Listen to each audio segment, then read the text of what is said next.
tolong lunasin utang aku dong, itu ada Bu yang kayak gitu. Kita ke lapangan, kemudian capeknya bukan cuma capek fisik, cuma mental juga. Siap ditugaskan di mana saja. Bincana, bincang-bincang seputar bencana. Soalnya nggak kenal maka nggak sayang ya. Itu dia. Kemarin yang piercing dibawa sampai kursinya. Ada ceritanya masing-masing, dari lucunya, dukanya, sukanya. Punya ada risiko cukup besar di lapangan. Mengevakuasi jiwa manusia, jiwa manusia yang membutuhkan pertolongan. Tetap semangat, apapun itu kita bisa. Wanita yang ada di Indonesia sejak zaman Ibu R.A. Kartini dulu ya. Jadi ini sudah terlihat gitu hasilnya. Untuk perempuan dimanapun, kita ternyata bisa jadi perempuan yang tangguh. Insya Allah bisa terus menolong orang-orang yang sedang membutuhkan gitu.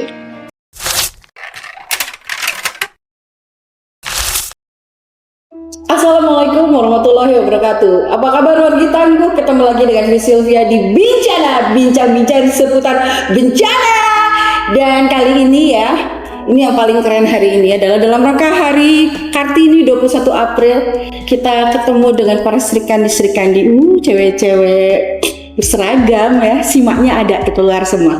Dan kebetulan diundang kali ini di podcast Bincana adalah teman-teman yang satu circle dengan BPBD Provinsi Jawa Barat tentunya. Tentunya kita sudah ada dari ini yang baju biru nih, dari Damkar ya, Pemadam Kebakaran, terus juga dari Basarnas, Orange juga dari atas sampai bawah ya, dan juga tentunya dan tidak lain adalah Ibu Sekretaris BPD Provinsi Jawa Barat ya. Mungkin boleh dikenalin satu-satu, silahkan. Soalnya nggak kenal maka nggak sayang ya. Itu dia. Dari saya dulu ya, izin ya Teh, Ibu. Nah, halo, perkenalkan saya Sonia Melody dari Diskar PB Kota Bandung. Kebetulan saat ini penempatan kerjanya di bidang penanggulangan bencana gitu. Kantornya ada di Jalan Sukabumi seberang Dewan Kota Bandung. Oke, baik. Mohon izin Ibu. Halo semua, perkenalkan nama saya Isnah Sania. Saya bekerja di Basarnas sejak tahun 2015, sudah 10 tahun bekerja di Basarnas. Jabatan saya adalah rescuer terampil. Demikian. Halo wargi tangguh, saya Anne dari BPBD Provinsi Jawa Barat, dan kita biasanya jadi bestie ya ketika terjadi bencana, baik itu kebakaran ataupun ketika ada pencarian dan pertolongan. Salam tangguh semua. Iya, dan itulah para serikandi-serikandi ini banyak loh di luar sana. Tapi sebenarnya kalau bisa dibilang apa yang ada di Basarnas, Damkar, BPBD itu adalah rata-rata biasanya bapak-bapak ya. Karena memang pekerjaannya cukup berat, cukup menantang, dan juga punya ada risiko cukup besar di lapangan. Benar kan ya Bu? Ibu-ibu ya. Dan ini pertanyaan saya nih, apa sih yang membuat ibu-ibu semua kok tertarik untuk bekerja di tempat ibu sekarang? Mungkin bisa dari kayaknya Bu Anda dulu kayaknya ya, silakan Bu. Pengen tahu. Oke, mungkin kalau dikatakan tertarik enggak juga ya Bu Vivi, karena kalau saya sendiri pribadi kesini adalah berdasarkan penugasan.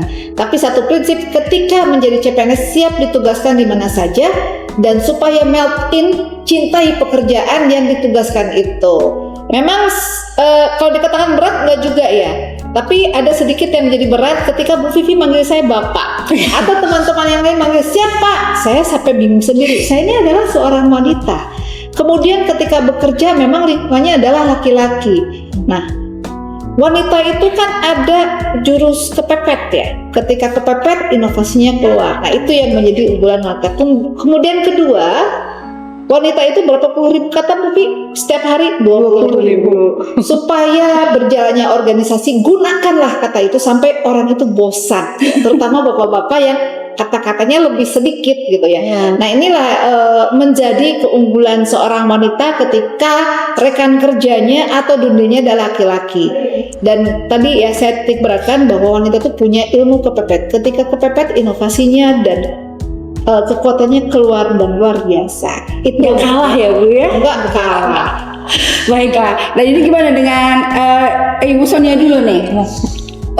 Sama sih, hampir nggak jauh beda sama Bu Ana. Jadi sebenarnya dari dulu memang gak kepikir bakal masuk Damkar, karena kan saya juga nempuh pendidikan kayak biasa lah, reguler ya, sekolah sampai SMA, terus kuliah, dan sempat kerja dulu sebelumnya gitu. sebelum ke damkar. Cuma waktu itu sempat saya lihat di TV ada berita kebakaran yang besar waktu itu. Terus kan dari dalam hati saya kayak sih emang damkar tuh ngapain aja gitu, kayaknya nggak bakal diterima kalau ada ceweknya. Pertama kali saya mikirnya kayak gitu. Terus saya lihat di lowongan waktu itu Pemkot Kota Bandung ada lowongan. Iya. Mau laki mau perempuan gitu ya? Iya, jadi di situ nggak ada jenis kelamin, pokoknya syaratnya bisa dari lulusan apa aja, bisa SMA atau pendidikan lain kayak gitu. Yaudah coba saya daftar, saya lihat syarat-syarat rekrutmennya apa, terus saya cobalah tempuh gitu. Cuma emang agak kaget ketika pertama masuk damkar, ada tes fisiknya juga. Di situ saya udah mulai kayak tarik ulur ya, kayak lanjut nggak ya, lanjut udahlah ikut aja dulu, siapa tahu lolos. Nah, dan ternyata akhirnya saya lolos ke damkar. Waktu itu saya keterima 2017 Bu, gitu sampai dengan sekarang. Cuma 2 tahun pertama saya masih gabung di call center awalnya, di telepon. Jadi saya piket 24 jam. Disitulah mungkin pengalaman pertama kayak ini teh tidur, dari bangun tidur sampai tidur lagi ketemu sama laki-laki gitu. Gimana ya, sempat galau juga gitu ya Bu, tapi ternyata setelah dijalani pada baik-baik juga Bu orangnya. Dan ternyata di damkar sendiri rasa solidaritasnya tinggi sih Bu ya, saya rasain. Jadi tidak membedakan, cuma ya lagi-lagi kan perempuan pasti ada privilege-nya ya.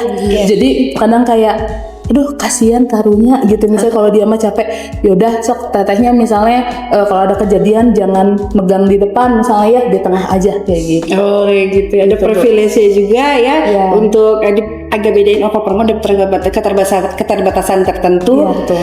Ada juga yang saking berbaurnya lupa jadi panggil bapak ya, kayak ibu ya. Cuma itu kayaknya nggak terlupakan ya Bu ya, yang dipanggil bapak ya Bu ya. Sering sampai tadi pagi masih dipanggil Pak. Siapa? Kalau di Basarnas gimana nih dong? Ini sama nggak? Oke, kalau di Basarnas kurang lebih sama Bu, karena awalnya saya juga nggak tahu Basarnas itu apa sebenarnya. Basarnas itu apa, kerjanya tuh apa. Jadi cerita sedikit, saya itu lahir dari waktu kecil saya atlet.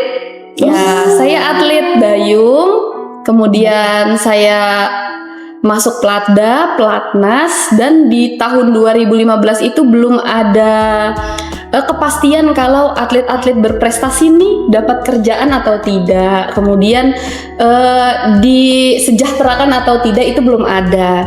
Jadi kita mencari pekerjaan itu sendiri. Nah, dilihat di tahun 2015 itu ada pembukaan CPNS besar-besaran, di mana salah satunya ada Basarnas di situ.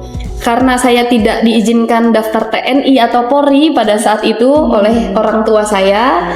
Orang tua saya ya biasa, orang tua tuh pemikirannya udah daftar PNS aja, PNS tuh Aman ya? aman gitu. Tapi ternyata Basarnas bukan PNS pada umumnya teman-teman. Jadi bukan PNS yang bekerja di kantoran, itu tidak sama sekali. Mungkin sama seperti damkar ya, pendaftarannya pun sama seperti pendaftaran TNI Polri. Nah, karena saya sudah ada bekal atlet di situ, jadi alhamdulillah perjalanan pendaftaran itu sangat lancar sehingga saya masuk Basarnas di tahun 2015. Nah, setelah masuk pun ini pekerjaan apa, saya kaget sekali, kayak ya betul tadi kita ke lapangan, kemudian capeknya bukan cuma capek fisik, cuma mental juga. Kita harus cari solusi dari setiap masalah yang ada di lapangan. Tapi setelah 10 tahun saya menjalani kerja di Basarnas, jadi saya berpikir bahwa ternyata memang tempat saya ada di Basarnas ini untuk insya Allah bisa terus menolong orang-orang yang sedang membutuhkan gitu. Amin. Kebayangnya orang tuanya udah jangan masuk TNI Polri, tiba-tiba pas selesai pendidikan ya pakai seragam juga dia ya. Iya. Ada pengalaman-pengalaman yang menarik nggak sih buat ibu-ibu ini selama di lapangan yang terkesan dan tidak terlupakan? Saya dipanggil bapak ya Bu. Mungkin ada kesulitan yang saking berkesannya si kesulitan itu, atau menghadapi masyarakat yang tidak mengerti dan pengen ikut membantu tapi gimana ya gitu, gimana? Enggak ya, kalau di damkar sih lebih ke masih mungkin sampai sekarang tuh masyarakat masih agak enggan untuk nelfon kalau kejadian kebakaran terutama gitu. Itu bahkan sampai berapa bulan yang lalu juga masih Bu. Itu kenapa? Ternyata karena ketika ditelepon kan kayak mereka kita tanya ini kondisi apinya segimana, apakah masih kecil atau udah besar. Ternyata mereka bilang udah besar Bu atau udah besar Pak. Ya, kenapa Bapak kok nggak ngehubungin gitu, nggak ngehubungin damkar? Alasannya karena takut bayar gitu. Jadi bahkan kita pas udah dilema, udah kasihan sebelum ke lapangan kita udah udah bersimpati gitu ya Bu ya, kok masih seperti itu, mungkin masih banyak pemikirannya gitu. Nah setelah itu pun dari ketika kita harus memvalidasi apakah kan laporan itu A1 atau enggak ya Bu ya, karena banyak kebetulan ketika saya di call center sampai dengan sekarang dalam sehari itu telepon iseng ke Damkar Kota Bandung 200 telepon itu. Ya ampun. Itu aja iseng, dia ngomong apa memang? Banyak Bu, ada yang dia cuma nelfon, boleh kenalan nggak? Itu ada satu kayak gitu. Baiklah. Terus ada yang cuma ditiup aja, ditiup aja. Ada yang kayak kamu siapa? Oh nggak tahu. Terus jadi pembicaraannya random gitu Bu. Ada yang kayak tolong lunasin utang aku dong. Itu ada Bu yang kayak gitu. Gitu. Itu banyak banget yang kayak gitu kan, sehingga pernah saya waktu itu ada pengalaman. Ini ada kejadian kebakaran. Nah kita mau berangkat, ternyata setelah kita mau berangkat, ternyata nggak kejadian kebakaran gitu kan. Jadi kan itu sebenarnya pengalaman buat kita juga ya Bu ya, gitu kayak Dia ngasih palsu ya? Iya, tapi betapa meyakinkannya sih pada saat itu ya Bu. Jadi kan mungkin kalau dari kita banyak edukasi kayak tolonglah ke masyarakat gitu ya Bu ya.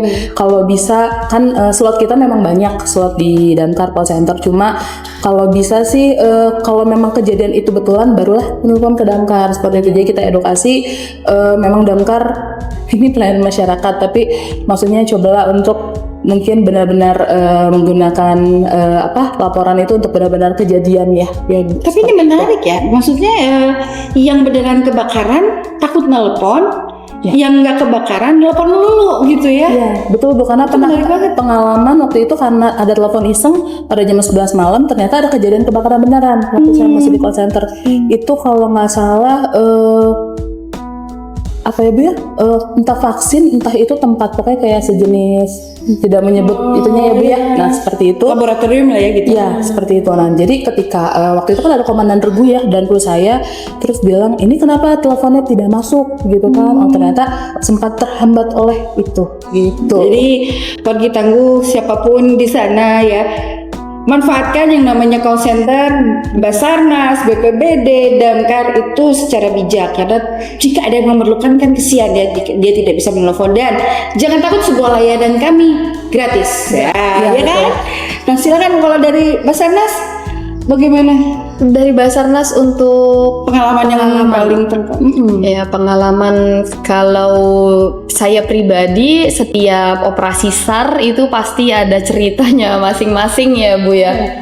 Jadi karena kan lapangan juga beda-beda, tempatnya, kondisinya juga berbeda-beda, tapi alhamdulillah setiap masalah yang ada di lapangan pasti menemukan solusi. Cuma memang yang berpengalaman dari saya, operasi besar itu ada tsunami Banten 2017 mau ke 18 itu. Kalau Ibu ikut BPBD, ya BPBD ikut ya, sama ada Lion Air 2018 di Karawang. Ya kebetulan kami terlibat juga, saya juga terlibat ada di sana. Itu cukup emosional buat saya Ibu.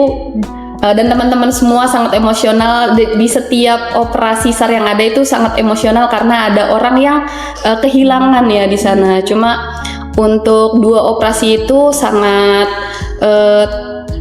tertanam gitu di pikiran saya, karena pada saat saya melaksanakan operasi itu saya juga sedang berduka karena orang tua saya juga berpulang pada saat itu. Terus kemudian saya harus melaksanakan operasi SAR di mana ternyata masih ada yang lebih kehilangan daripada saya. Itu sih saya rasa cukup membuat saya mengingat, mungkin sampai sekarang belum bisa lupa gitu. Kalau itu yang cukup berpengalaman. Tapi untuk operasi SAR yang lain ya semuanya ada ceritanya masing-masing, dari lucunya, dukanya, sukanya. Kemudian tapi alhamdulillah untuk solusi-solusi semua bisa ada pada saat operasi itu. Tapi ini memang salah satu tugas dari para petugas negara tuh. Iya. Meskipun kita sendiri lagi dalam kondisi apapun, kalau memang sudah tugas ya harus turun tetap. Iya, betul. Dan bagaimana dengan BPBD ini Bu? Ada pengalaman apa yang paling terkesan? Jadi kalau dilihat dari teteh-teteh dua ini, kayaknya saya yang baru masuk gitu ya. Saya itu kan baru masuk 2023 1 September gitu ya, 1 September, dan saat itu memang saya lagi pendidikan yang 2 minggu lagi akan seminar.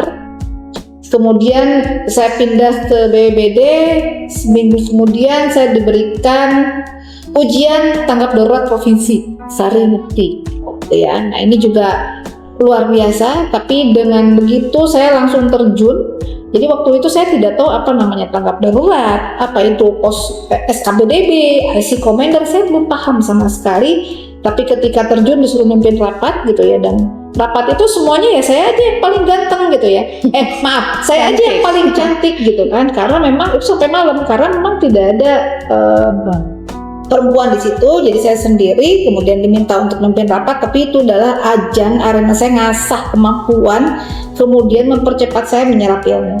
Kemudian juga tadi betul, setiap kejadian ya bencana, walaupun kejadiannya sama, misalnya banjir dan longsor, di setiap daerah itu berbeda. Ya. Ini tergantung dari perilaku dan budaya masyarakat itu sendiri. Tidak hanya saat tanggap darurat, termasuk juga saat mitigasi dan transisi atau pasca bencana, kan ada rehabilitasi, rekonstruksi. Ini berbeda-beda. Nah ini juga tantangan, misalnya katakanlah saya kasih contoh, misalnya ada satu kejadian bencana dan itu direkomendasikan untuk relokasi misalnya ya oleh PPMBG ya, kalau terjadinya adalah longsor. Nah ini yang kita berhadapan ya, bukan kita, pemerintah daerah sampai ke desa gitu ya, berhadapan dengan masyarakat mau atau tidak direlokasi. Atau bahkan ada kejadian ini bulan lalu gitu ya, yang sudah beberapa tahun direlokasi gitu ya, direlokasi, dia pindah lagi ke tempat yang semula yang tidak boleh ditempati, dan kemudian tempat itu longsor kembali, termasuk rumah-rumahnya terhambat. Nah ini juga menjadi sebuah tantangan ya, bagaimana kita meyakinkan masyarakat jika itu telah dibangun sudah terjadi longsor atau sudah yang bersangkutan sudah menjadi korban. Nah ini yang katakanlah ada, ini mah dulu rumah saya gitu, ini baik keluarga, padahal itu berbahaya. Nah ini yang menjadi tantangan tersendiri gitu ya buat kami. Tapi yang tadi ya, kalau ibu-ibu yang turun tadi kata-katanya 20.000, nah ini lobbying ini masih bisa. Tapi kan kadang-kadang ketika ada satu kekekahan gitu ya, apalagi sudah dari imah rumah warisan, nah ini yang menjadi sulit gitu, seperti itu. Nah ini adalah tantangan. Kemudian yang kedua ini kayaknya agak susah juga kita naikin. Kemudian semua PDL kan, aduh beratnya minta ampun luar biasa. Tapi buat kita seberat apapun sepatu, ketika misalnya sudah namanya, kalau dulu ransel kasih batu bata atau pasir ya. Nah, kalau ini biasanya kalau ke longsor biasanya kita beratnya sama boots, air, kalau enggak lumpur tanah. Nah seperti itu, tapi tetap kita bisa lakukan itu. Jadi tadi ilmunya ilmu kepepet, ketika kepepet kita bisa melakukan. Nah itulah keunggulannya wanita seperti itu. Tapi memang kalau bisa dibilang karena kerjanya semua lapangan itu pada learning by doing ya, karena semua kondisi pasti tidak ada yang ada template-nya gitu ya, yang harus beda-beda. Dan satu lagi kelebihan wanita, multitasking gitu ya. Jadi jangan remehkan wanita-wanita, ternyata di lapangan, di daerah pekerjaan yang mostly adalah bapak-bapak gitu ya, ternyata bisa pada kuat-kuat ya. Kalau kita bilangnya tangguh, kalau sana apa? Pada strong gitu ya. Ada strong, luar biasa. Tapi ini sebenarnya ya, kalau ngomongin soal BPBD, Basarnas, Damkar, itu kan kita satu circle. Kadang-kadang irisan-irisan pekerjaannya pun hampir-hampir mirip toh. Tapi ada nggak, apalagi yang pernah call center nih, pekerjaan yang maksudnya ada warga yang mengadu Tapi ternyata tidak bisa dilakukan oleh damkar. Ternyata Sering banget, sering banget itu ya. Bayar hutang. Tapi benar Bu, jadi mungkin kan kita kan karena ada kegiatan juga ya penyuluhan edukasi kebakaran, jadi bahkan sering yang mungkin itu bukan kerjaan kita tapi ke damkar. Yang sekarang lagi famous, lagi ngetren adalah penanganan cincin sulit dilepas. Pasti kan udah suka lihat ya di Instagram sama yang lain. Itu ternyata setelah kita runut awal mulanya bukan kerjaan damkar Bu. Iya, jadi awal mulanya ketika ada yang cincin nggak bisa lepas dia ke dokter gitu. Ini setahu saya gitu ya Bu. Cuma ternyata kan kalau ketika kita ke dokter kan ada biayanya ya, ada administrasinya dan harus dibius atau yang lain gitu. Jadi waktu itu katanya ternyata disarankan, oh coba ke pemadam kayaknya punya alatnya, ngomongnya gitu. Saya nggak tahu, mungkin mulut ke mulut akhirnya, dan sampai sekarang kalau misalnya ada penanganan cincin itu pasti si orangnya langsung datang ke mangkok kita gitu.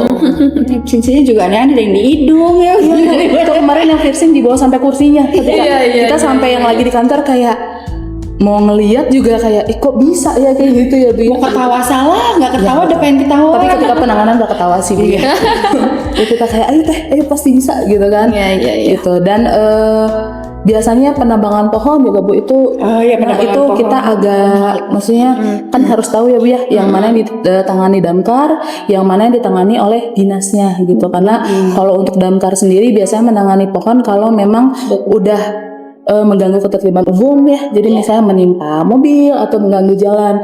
Tapi kalau untuk yang lainnya mungkin oleh dinas yang bersangkutan kayak gitu. Lagi tanggung. Jadi kalau pohonnya, aduh itu di depan rumah saya pohonnya boleh nggak ditebang? Ya pohonnya sehat ya, nggak bisa ya, nggak bisa sembarangan.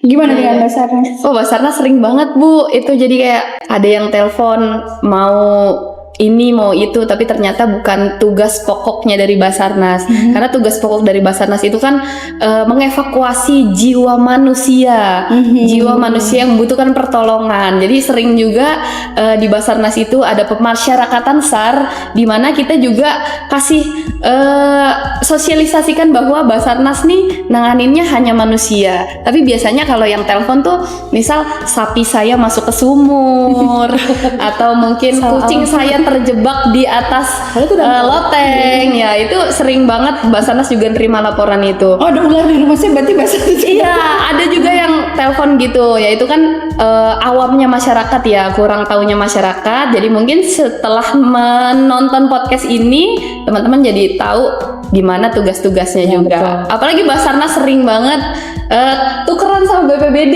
Ibu izin. Karena bajunya sama. Banyak juga yang minta evakuasi banjir tanpa adanya korban jiwa, atau mungkin longsor yang memang tidak hanya menutup jalan. Biasanya dia teleponnya ke Basarnas, tapi kita kasih tahu baik-baik bahwa bisa telepon ke BPBD, atau biasanya kita yang menyampaikan BPBD atau BNPB bahwa di sini tadi ada laporan ini, biasanya gitu sih.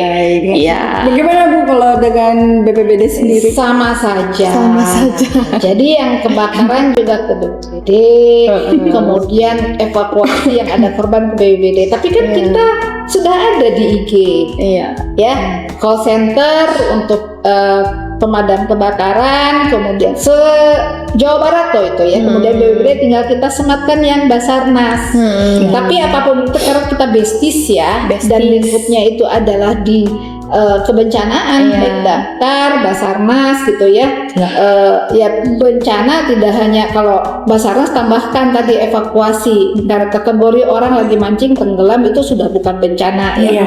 Tapi itu adalah di pencarian, pertolongan dan evakuasi. Tapi kalau ketika ada kejadian masif gitu ya, misalnya seperti Sukabumi gitu ya, Sukabumi ketika bencananya masif, ada korban yang hilang, kemudian juga pohon yang tumbang, kemudian longsor, ini semua sektor yang masuk.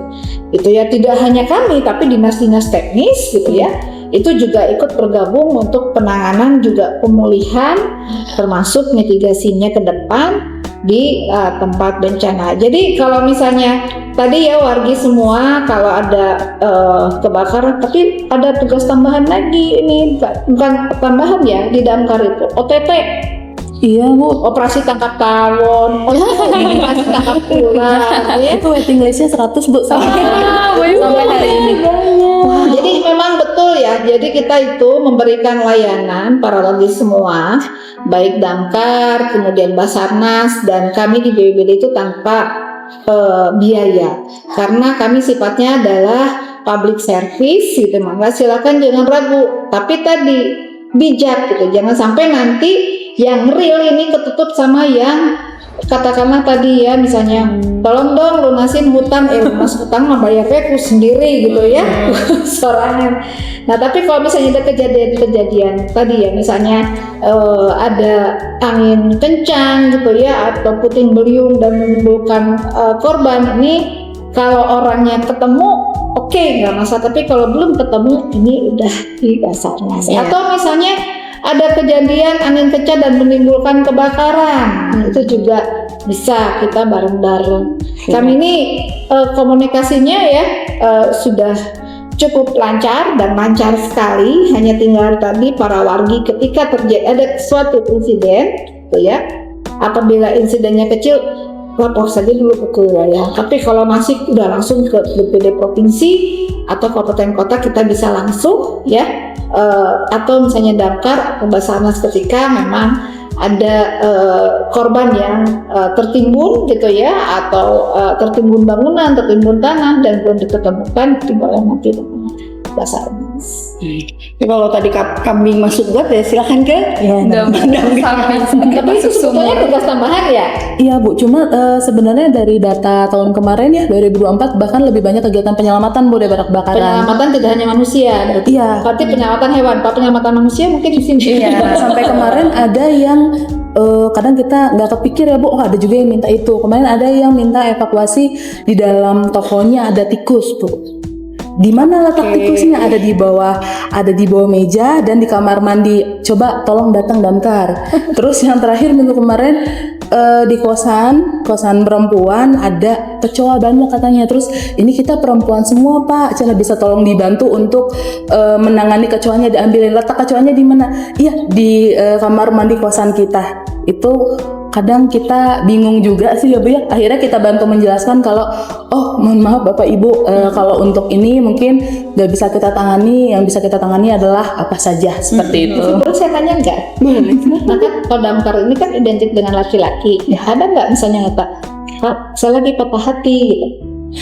Ada Bu, waktu itu ada kebetulan, bahkan ketika ditelepon aja, biasanya waktu itu ada ketika kita cari tahu ternyata bukan orang Bandung yang telepon. Jadi dia sering telepon sekitar 5-10 kali dalam sehari menurut data call center, hanya untuk mencari random ini yang ngangkat nih kira-kira cewek atau cowok. Kalau cowok langsung dimatiin, kalau cewek berlanjut gitu. Oke. Jangan lakukan itu ya warga tanggung, karena itu cukup mengganggu orang-orang memang butuh bantuan dari damkar, Basarnas atau BPBD. Dan soal kecoa tadi, kalau istilah damkar yang dari seberang itu, emang kecoa nggak ada kegiatan gitu ya. Jadi coba udah kemana dia kan? Baiklah, terima kasih banyak Bapak ibu-ibu tuh kan, bapak-bapak saya. Karena memang dunia semua dunia laki-laki, tapi karena udah zaman emansipasi, jadi terbitlah yang namanya Sri Kandi dari dunia kebencanaan dan penyelamatan dan pertolongan ya. Dan mungkin ada kata-kata penutup dari ibu-ibu semua. Mana dari yang muda dulu? Oke, baik, karena ini temanya Hari Kartini ya Bu ya. Ya, hari ini temanya Hari Kartini, di mana semua wanita itu sangat bermanfaat ya teman-teman semua. Itu tadi multitasking, nggak usah takut kita ada di mana, berkumpul di mana. Walaupun kita sebagai perempuan, kayaknya takut dia berkumpul di laki-laki, karena emas dimanapun berada, mau di lumpur, mau di tumpukan jerami, dia akan tetap jadi emas. Jadi teman-teman wanita tetap semangat seperti itu. Ya, kalau dari saya sih kita jangan pernah melihat suatu pekerjaan ya gitu, terutama ini dari pengalaman saya gitu, bahwa ada pekerjaan yang hanya untuk laki-laki saja atau untuk perempuan saja. Ternyata kita bisa saling gitu. Jadi ternyata perempuan juga kita bisa memiliki peran, kita bisa berkontribusi dalam pekerjaan yang mungkin untuk masyarakat pada umumnya itu mah kerjaan laki-laki, emang cewek bisa apa, mungkin seperti itu gitu ya. Dan juga ketika kita udah ada di satu pekerjaan apapun itu, kalau saya mungkin di damkar ya gitu. Itu kita harus yakini supaya kita harus nanti bisa cinta juga sama kerjaan kita, sehingga nanti ketika kita edukasi, kan saya juga di bagian penyuluhan juga ya Bu, ketika kita edukasi ke masyarakat bisa tersampaikan gitu ya niat baik kita tentang pekerjaan kita, dan nanti akan relate sama orangnya langsung gitu. Gitu. Jadi kita cintai juga pekerjaan kita, barulah nanti kita bisa salurkan itu untuk membantu masyarakat khususnya di Kota Bandung gitu, bersama-sama dengan BPBD, Basarnas dan juga yang lainnya. Karena damkar juga nggak bisa kerja sendiri ya Bu ya. Iya, betul. Kita keterbatasan juga dari sarana prasarannya gitu. Jadi tetap untuk perempuan dimanapun kita ternyata bisa jadi perempuan yang tangguh gitu. Iya. Gimana Ibu terakhir? Saya nge-wrap up saja ya. Kita kenal namanya gender mainstreaming ya. Gender mainstreaming itu tidak hanya wanita, tapi peran juga laki-laki di daerah atau di lingkungan pekerjaan yang mayoritas wanita juga termasuk dalam gender gap gitu, seperti itu. Nah, buat para wanita semua ya, tetap semangat, apapun itu kita bisa ya, kita bisa. Apalagi ketika terjadi ada ilmu kepepet, ini kita lebih bisa lagi seperti itu. Jangan kalah dengan laki-laki, maksudnya bukan merendahkan ya, tapi peran kita tuh sangat penting ya, sangat penting karena Allah itu menciptakan wanita dan perempuan untuk saling melengkapi. Saling melengkapi baik di rumah tangga maupun dalam pekerjaan. Ketika ada yang minus-minusnya di pekerjaan, itu bisa dipenuhi oleh wanita, bukan yang lain ya, dalam pekerjaan seperti itu ya. Nah, saya yakin para wanita semua ya, wargi tangguh ini bisa melakukan hal itu dan tetap semangat. Salam tangguh. Baik, terima kasih banyak semua ibu-ibu yang luar biasa. Inilah wujud dari emansipasi wanita yang ada di Indonesia sejak zaman Ibu R.A. Kartini dulu ya. Jadi ini sudah terlihat gitu hasilnya. Dan terima kasih juga udah kesediaannya ibu-ibu semua untuk mampir di sini, dan acara ini kita sudahi, bukannya tidak sayang tapi waktu yang terbatas, dan kita pamit ya. Assalamualaikum warahmatullahi wabarakatuh. Afik dan menjaga samarga, pantang pulang sebelum api padam, dan salam tangguh, salam kemanusiaan.